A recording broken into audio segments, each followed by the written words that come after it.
And it's simple. Instead of having Digby Jones, why did they not have Rob on that platform?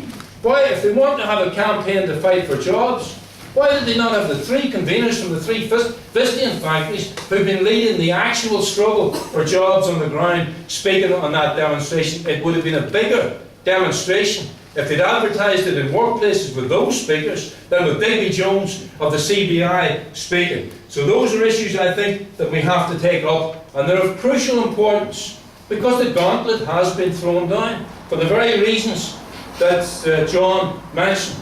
If they could pick off a convener in a factory from the biggest union in Britain, if they can put two fingers up to Tony Woodley, who represents him in the negotiations, and sack him nonetheless, it's a public statement that companies, private companies, are prepared to do what they like in taking on the trade union movement. And if the trade union movement is going to be able to fight back on behalf of its members, it has no choice. It had no choice really in relation to Vistian, but it has absolutely no choice now but to say a line is drawn here, so far and no further. And it's not just a struggle for the workers in Linamar, it has to be broadened, and other sections of Unite and of the trade union movement have to be brought into the struggle behind that. If it can be done within the law, I agree with John, it's better to do that.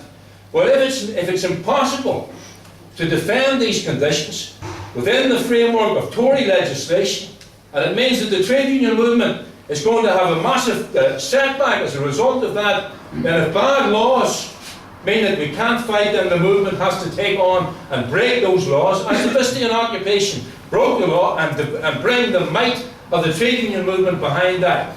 I think, for example, in relation to Ford, we should look at the question not just of action in Linamar if there's a strike, but spreading that action for a day at least throughout the Ford plants. If it doesn't come from the tops of the movement, one of the purposes of having this meeting is we have to put the pressure on from the bottom, and we can organise certain actions of solidarity, as John has mentioned. That's in our mind as well. If they don't call it a one day of action when the Linamar workers are on strike to bring other workers behind them, we can have solidarity groups set up of rank and file workers in all the areas throughout the country. We can organise ourselves through that network a national day of action. For example, a national day of picketing every Ford showroom in the country in solidarity with Rob and with this dispute. We have to put the pressure on and say that we fight and we build solidarity on this issue. I'll finish on a slightly different issue because I think I'm speaking from the Socialist Party. We believe political issues also arise in the labour movement. We believe that actually it's not possible to win every battle by political means alone. There was a famous trade union leader in Ireland, James Larkin, coined a very famous phrase, we've used it very often at meetings, that the labour movement has got two arms. It's got an industrial arm and it's got a political arm. And it's a very foolish person that goes into battle with one arm tied behind their back. But unfortunately, that is the position with the labour and trade union movement at present. We fight on the industrial front, but we're not conducting a battle and a struggle on the political front. We need representatives, political representatives, and a political organisation that can take up these issues and carry them into the political sphere. I'll finish just an example of the two disputes that are on the platform. We believe that Vistian could have been kept open. If Ford wasn't going to keep it open, then the government should have stepped in and nationalised that factory. It should have been placed under democratic workers' control. It should have been run in a way like the occupation was run. If it wasn't to produce goods for Ford, then it should have been retooled to produce other socially necessary products. Because once the equipment is gone, and once the skills are gone, more importantly, that's the end of the story for a new generation.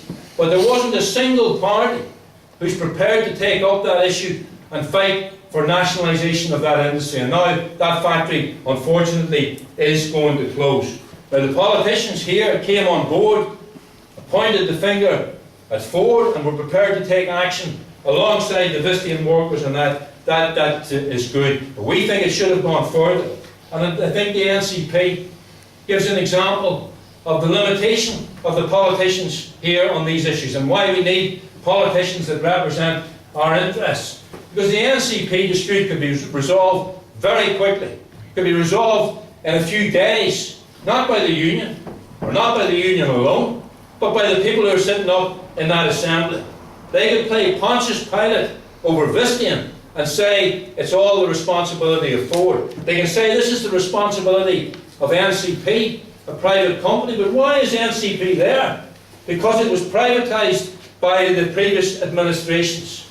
Now we understand, of course, the people who are now in power didn't privatise it. We give them that. And they can say, well, we're stuck with these contracts. But we understand from the NCP workers that the contract for NCP is up, I think, in 5 months. It's up for renewal. So we say to the Assembly, and I think we have to conduct this campaign now towards the Assembly, why don't you make a statement now that the NCP contract will not be renewed? Why does the Minister...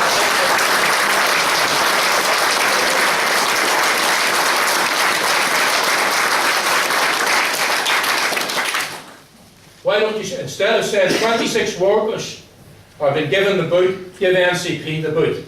But don't pass it on to some other private contractor. Take that service back into the public service with public service terms and conditions. It's a very simple demand. It's hardly the socialist revolution. It was a public service up to a few years ago. Why not reincorporate it in that way? And what excuse are we going to have from the ministers in charge on that question? Let's wait and see. We hope we can join with the NCP workers and go into Stormont and putting that type of pressure on and raising that issue.